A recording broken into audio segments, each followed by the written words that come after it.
The healthcare company facing accusations of MaineCare fraud is fighting back against accusations from Republican lawmakers. They held a news conference yesterday centering around Portland-based Gateway Community Services, a limited liability company. News Center Maine's Christian Harsa is here to break down some of that confusion that's popped up involving the company. Christian?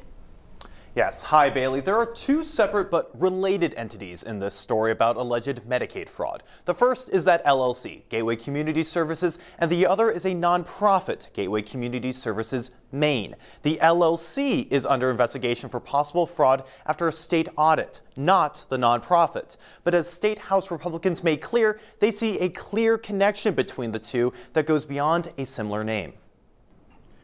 I believe what we have uncovered so far is only scratching the surface of fraud here in Maine. Gateway has two separate but related organizations in Maine: Gateway Community Services Maine, the nonprofit, and Gateway Community Services LLC, the company.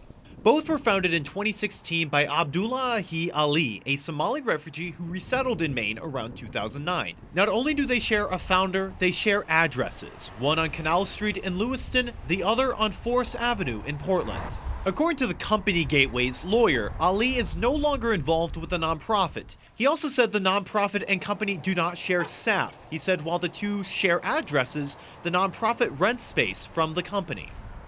The Department of Health and Human Services is investigating a credible allegation of fraud against Gateway, the company. DAHS found through a routine audit that Gateway received more than $1 million from MaineCare from 2021 to 2022. That audit found errors in Gateway's billing, either for services Gateway never performed or ones that MaineCare does not cover. The nonprofit is also under investigation. That is by the U.S. House Oversight Committee. Congressman James Comer has launched a federal investigation and has requested bank records connected to Gateway and related entities. The company's lawyer says the nonprofit does not bill MaineCare. According to a statement from the board of directors, the nonprofit is funded through grants and charitable contributions. Why was Gateway Community Services, a company that had already received multiple notices of overbilling, allowed to sit on a steering committee to receive funding tied to the Lewiston Shooting Victims Fund? But a spokesperson for the Maine Community Fund says that's not exactly correct. She said the nonprofit, not the company, was on the steering committee and received funds.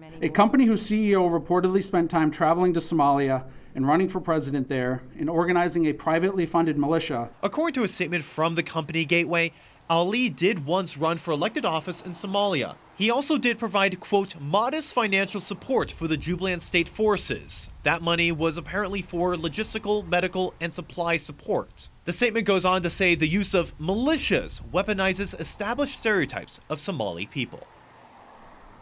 Another name that came up in yesterday's press conference is Representative Decca DeLocke. She sits on the Appropriations and Financial Affairs Committee in the State House. Republicans want her to step down from that role due to her involvement with the nonprofit and the investigation by the U.S. House Oversight Committee, which mentions her specifically.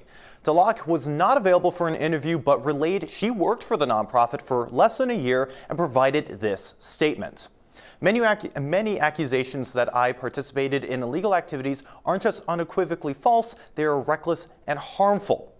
I support the investigation to hold accountable any individuals who misuse public funds. Now, Bailey, I expect this story to keep developing over the next few months after the State House session begins next week. All right, Christian Harsa, thank you.